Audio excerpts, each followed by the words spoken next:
আসসালামু আলাইকুম ওয়া রাহমাতুল্লাহি ওয়া বারাকাতুহু। আউযু বিল্লাহি মিনাশ শাইতানির রাজীম। বিসমিল্লাহির রাহমানির রাহিম। ওয়া ইয়াওমা ইউনাদিহিম ফায়াকুলু মাজা আজাবতুমুল মুরসালিন فعميت عليهم الأنباء يومئذ فهم لا يتساءلون فأما من تاب وآمن وعمل صالحا فعسى أن يكون من المفلحين।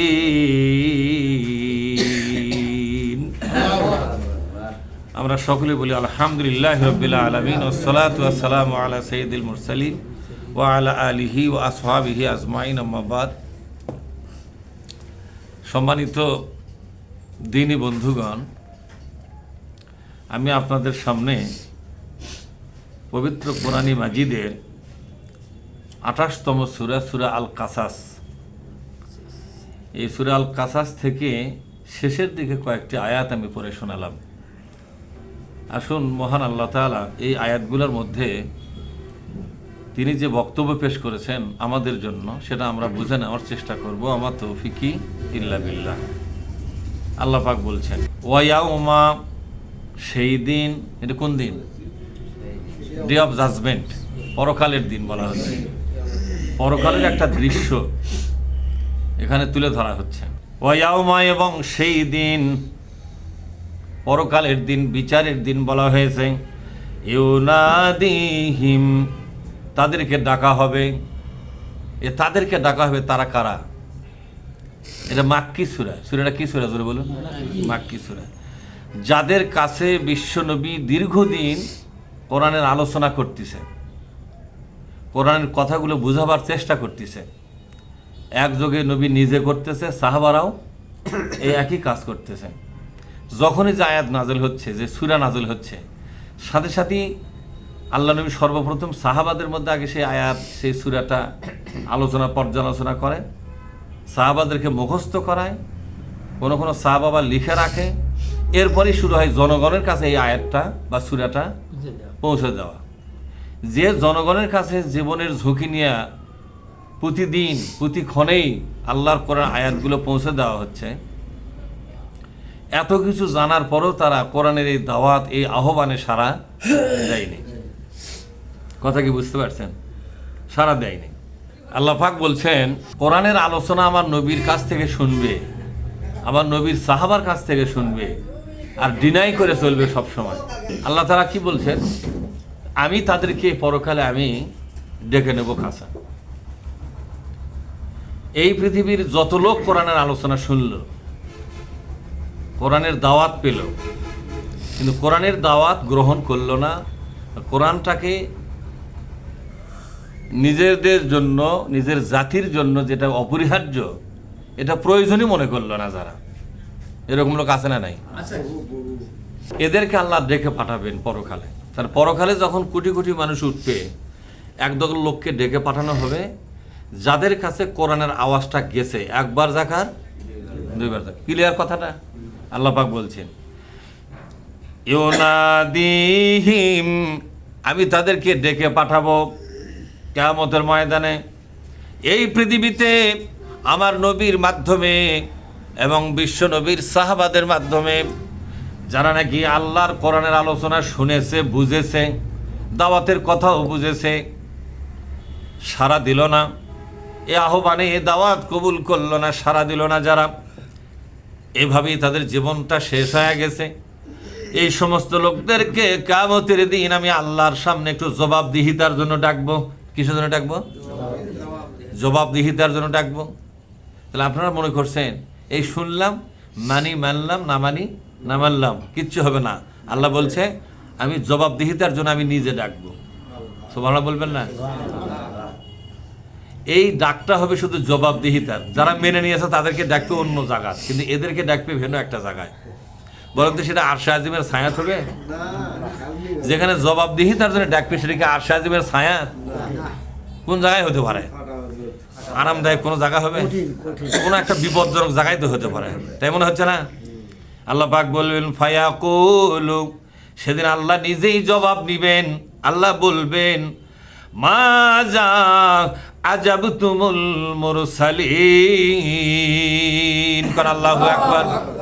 মাজা আজাবতুম, কি জবাব তুমি দিয়েছিলে সেই দিন, আল মুরসালিন, যাদেরকে আমার কোরআন বলার জন্য তোমার কাছে আমি প্রেরণ করেছিলাম।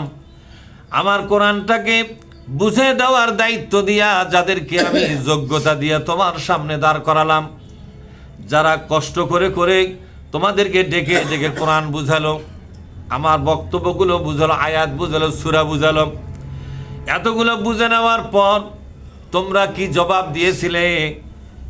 আজকে আমার কাছে সে হিসাবটা দিয়ে যাও। নাউজুবিল্লাহ। জবাবটা কি বলেন তো? জবাবটা হচ্ছে আল্লাহ যে দাওয়াত দিয়েছে দাওয়াতটা কবুল করা। আল্লাহ যে দাওয়াত দিয়েছে দাওয়াতটা কবুল করা। ফালিয়াস্তাজিবু লি, বলেন ফালিয়াস্তাজিবু লি ওয়ালিউমিনু বি লাআল্লাহুম ইয়ারশুদুন। কেউ যদি আল্লাহর দাওয়াতের জবাব দিয়া আল্লাহর কোরআনের দাওয়াত কবুল করে নেয়, আল্লাহ পাক বলছেন সহজ সরল এবং মহাসত্যের রাস্তা, ওই লোকটাকে দেখাবার দায়িত্ব আমি আল্লাহ নিজেই গ্রহণ করি। লাআল্লাহুম ইয়ারশুদুন, রাশাদ শব্দের অর্থ কি? রুশদুন মানে হলো আলো। রুশদুন শব্দের অর্থ সঠিক পথ, কোরআনের পথ, যে পথে দুনিয়াতে শুরু হয়েছে যে পথ, আর যে পথ শেষ হয়েছে জান্নাতুল ফেরদৌসের দরজার যায়, এই পথে উঠা দেওয়ার দায়িত্ব আমি আল্লাহ নিজেই নেই। কথা কি বুঝতে পারছেন আপনারা? আল্লাহ পাক বলছেন বান্দা শোনো। তাহলে কোরআনের ডাকটা কি বলেন তো? কোরআনের ডাক হলো ইয়া আইয়ুহাল্লাযীনা আমানু, হে ঈমানদারগণ, আল্লাহকে সাহায্য করার জন্য তোমরা এগিয়ে আসো। কাকে সাহায্য করার জন্য? আল্লাহকে সাহায্য করো। কামা ক্বালা ঈসা ইবনু মারইয়ামা লিল হাওয়ারিয়িনা মান আনসারি ইলাল্লাহ। কারণ আল্লাহু আকবার। আল্লাহ কি বলছেন? ইয়া আইয়ুহাল্লাযীনা আমানু কুনু আনসারাল্লাহ।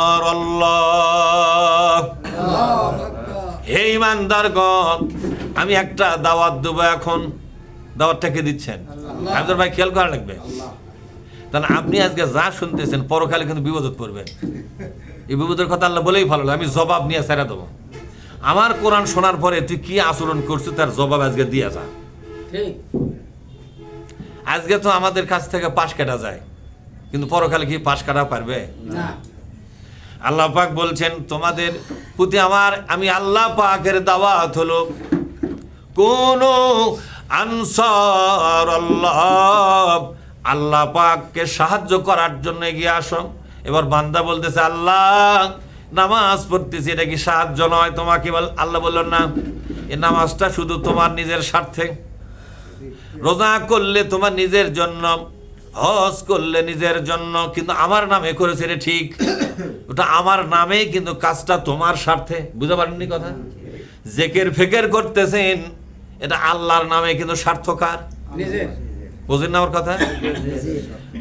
বান্দা বলতেছে আল্লাহ কোন ইবাদত করলে তোমাকে সাহায্য করা বুঝাবে, সেই ইবাদতের নামটা আসলে কি? বাপ মায়ের সেবা করেছ, এটা তোমার নিজের স্বার্থে। এই দুনিয়ার যত ভালো কাজ করো, এই ভালো কাজগুলো তোমার নিজের স্বার্থে অথবা জনগণের স্বার্থে, ঠিক না বেটি? এগুলো আমাকে সাহায্য করা বুঝায় না। আমাকে সাহায্য করা বুঝাই সেই কাজটাকে, যে কাজটা করার দায়িত্ব আমি নবী রাসূলদেরকে দিয়েছিলাম। সেই কাজটা যদি তোমরা কবুল করে নাও, এটাই হবে আমাকে সাহায্য করা। ইয়া আইয়ুহাল্লাযীনা আমানু, ইন তানসুরুল্লাহা ইয়ানসুরকুম ওয়া ইউসাব্বিত আকদামাকুম। কোন আল্লাহু আকবার। ঈমানদারেরা, আমাকে সাহায্যের কাজ যেদিন থেকে শুরু করবে, আমি আল্লাহ কথা দিলাম, পাল্টা আমিও তোমাকে সাহায্য করা শুরু করলাম। আমার সাহায্য ইহকালে, আমার সাহায্য কবরে, আমার সাহায্য পরকালে, আমার সাহায্য মিজানে, আমার সাহায্য পুলসেরাতে, আমার সাহায্য জান্নাতে ঢোকার ব্যাপারে। তুমি সাহায্য করবে এক সময়, আমি সাহায্য করবো হাজারো সময়।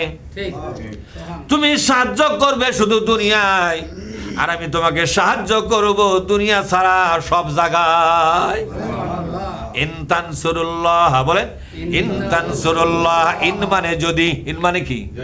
ইন মানে কন্ডিশনাল সেন্টেন্স, জুমলাই শর্তিয়া বলা হয়। কন্ডিশনাল সেন্টেন্স, যদি তোমরা আমাকে সাহায্য করো, আমি আল্লাহ কথা দিলাম, হাসরে মিজানে কবরে পরকালে আমি তোমার সাহায্যকারী হয়ে থাকবো। বলেন তো, আল্লাহর সাহায্য ছাড়া কি পরকাল পার হওয়া যাবে?